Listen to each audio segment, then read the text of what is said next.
सर्दियाँ अपना असर दिखाती जा रही थी। तभी सासू माँ के अपने गर्म शॉल स्वेटर अलमारी से आज़ाद होकर आज धूप सेक रहे थे। हफ्ते भर से लगातार वे सबको एहतियात देने में लगी थी। गर्म कपड़ों को धूप सुखा दो, रजाइयाँ निकाल लो ना, जाने ये गुलाबी सर्दी कब तेज हो जाए। हर बात पर उन्हें जल्दी रहती।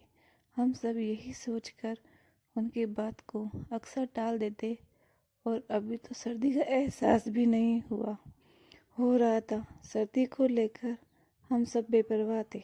सबकी तरह मैं भी रोज़ उनकी बात को टालती रहती। मैं उन्हें अक्सर ये कह देती, ऑफिस निकल जाती, माँ जी कल दिखा दूंगी धूप, मैं आज लेट हो रही हूँ, सॉरी।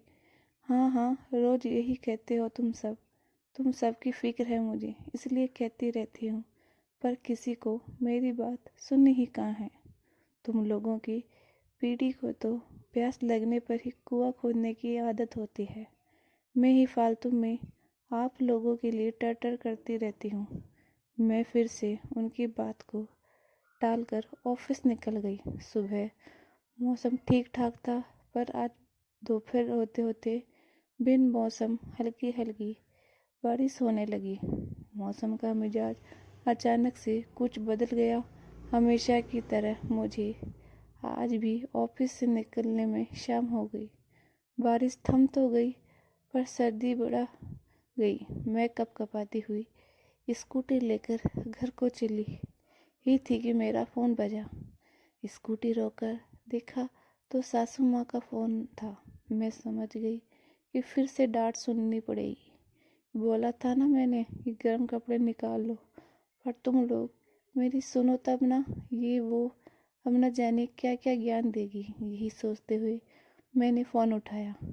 जी माँ जी, बेटा मैंने तुम्हारे एक स्वेटर को धूप दिखाकर तुम्हारी स्कूटी की डिक्की में रख दिया था, उसे पहनकर ही आना, सर्दी बढ़ गई है। आज मैंने तुरंत स्वेटर निकाला और घर को चल दी।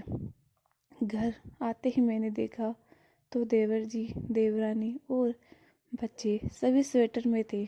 मेरे पीछे ही मेरे पति देव आए, वे भी गोल्डन रंग के स्वेटर में चमक रहे थे। हम सब घर आ चुके थे। माँ की बात को न मानकर हम सब पछता रहे थे। उनकी डांट सुनने को हम सब तैयार थे।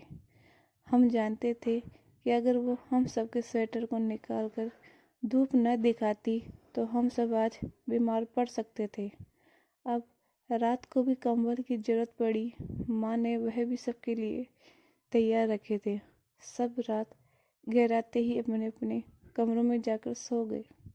मैं तभी माँ जी के कमरे में गई और गीता पढ़ती हुई सासू माँ पर नया गुलाबी शॉल डाल दिया, जो मैंने आज ही उनके लिए खरीदा था। माँ जी, आप अपनी टर कभी भी बंद मत करना।